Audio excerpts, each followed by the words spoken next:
de reais, uma alta de 334% em 15 anos. É o que a gente está vendo aqui no gráfico, né?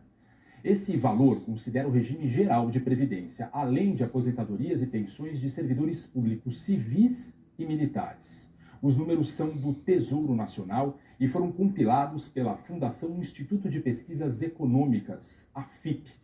Quando a gente inclui nessa conta o total arrecadado com as contribuições dos trabalhadores, é possível ver a dimensão do déficit em apenas um ano, quase 420 bilhões de reais. Um estudo divulgado nesta segunda-feira ajuda a explicar esse rombo.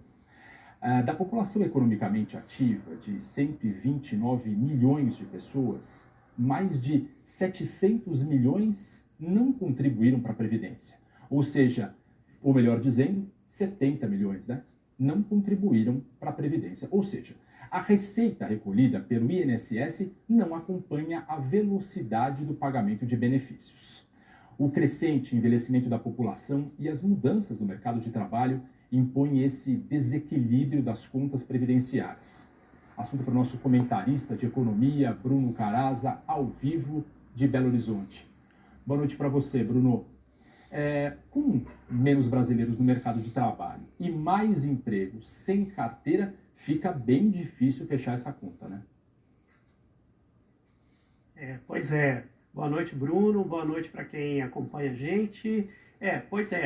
Esses números que você acabou de apresentar, eles indicam que a reforma previdenciária de 2019, ela está longe de resolver o problema.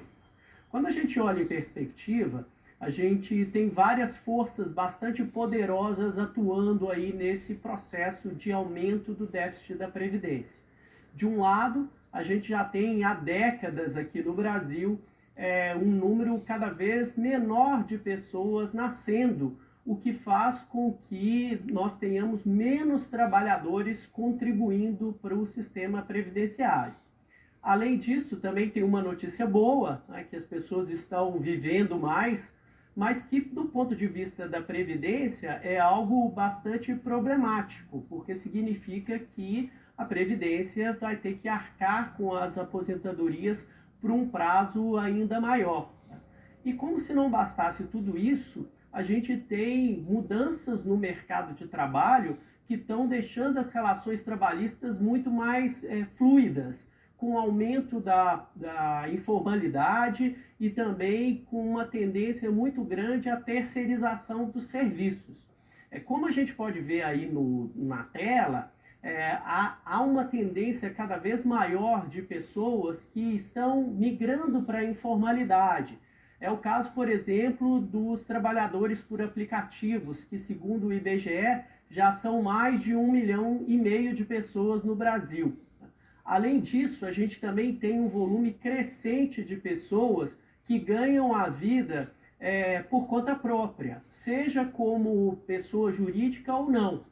Um exemplo bastante comum é o caso dos microempreendedores individuais, os famosos MEIs, que segundo a Receita Federal já são mais de 12 milhões de pessoas no Brasil.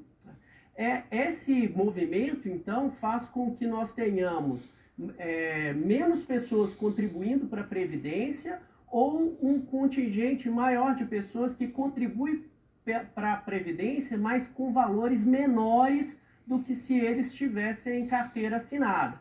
O problema, Bruno, é que mais dia, menos dia, essas pessoas vão precisar do sistema previdenciário. E aí essa conta vai ser difícil de fechar. É difícil mesmo, por esse cenário que você mostra aqui. A gente volta a conversar já, porque analistas avaliam que mesmo com a reforma da Previdência aprovada em 2019, o Brasil precisa procurar um novo modelo para pagar aposentadorias. O JG ouviu o professor sênior da Faculdade de Economia da USP, Hélio Zilberstein, que defende uma reforma mais densa, baseada em 4 pilares. O primeiro é uma renda básica para o idoso que atingir a idade de aposentadoria, mesmo sem ter contribuído para a Previdência. Segundo, um benefício máximo para os contribuintes do INSS igual à renda média dos brasileiros. A gente vai agora para o terceiro, que é um fundo de garantia com taxa de juros de mercado E no quarto e último pilar, que a gente vê ali embaixo, o trabalhador faz a sua própria poupança. Vamos ouvir um trecho da entrevista com um especialista em mercado de trabalho. A reforma que foi feita em 2019, ela foi uma meia sola de uma meia sola, né? Ela adiou algumas aposentadorias, não mexeu onde tinha que realmente mexer, né? Então ela deu uma acertada que durou 3, 4 anos, mas está aí, o problema voltou. O Brasil gasta nessa área como os países mais desenvolvidos, a Alemanha, os países nórdicos. Só que eles já são países velhos e são países ricos. O Brasil está envelhecendo antes de enriquecer. Então, com 4 pilares, os brasileiros formariam a sua aposentadoria e seriam responsáveis pela aposentadoria, porque hoje é muito fácil. Eu fico esperando e se eu não tenho, dou a bronca no governo.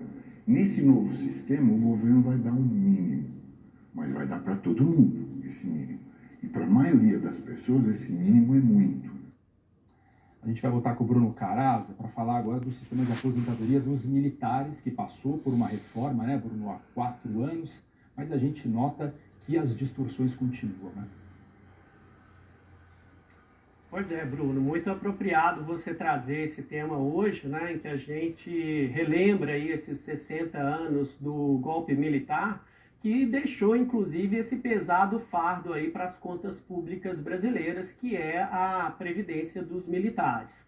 Quando a gente olha, compara com os trabalhadores do INSS e até mesmo os trabalhadores, os servidores públicos federais que tiveram uma importante reforma da Previdência no início dos anos 2000, a gente percebe que os militares até hoje foram poupados de um processo de ajuste das contas previdenciárias.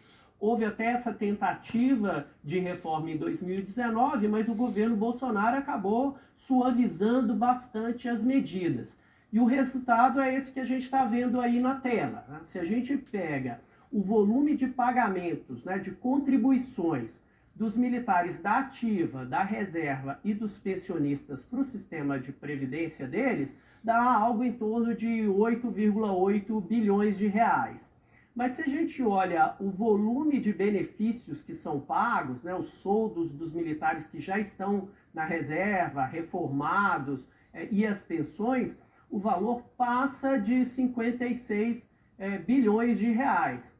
Esse rombo de 48 bilhões de reais ao ano, ele é pago por todos nós, seja por aumento de tributos, seja por recursos que deixam de ir para a educação, para a saúde e até mesmo para a segurança pública.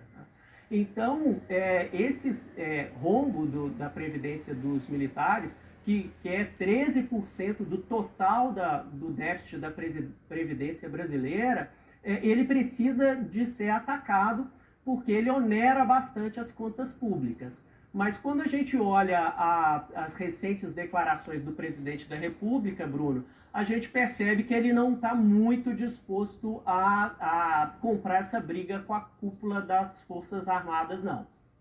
Mas o desafio está aí, o país precisa resolver o que quer fazer com isso, né, Bruno? Obrigado, viu, pelas suas informações. Boa noite para você.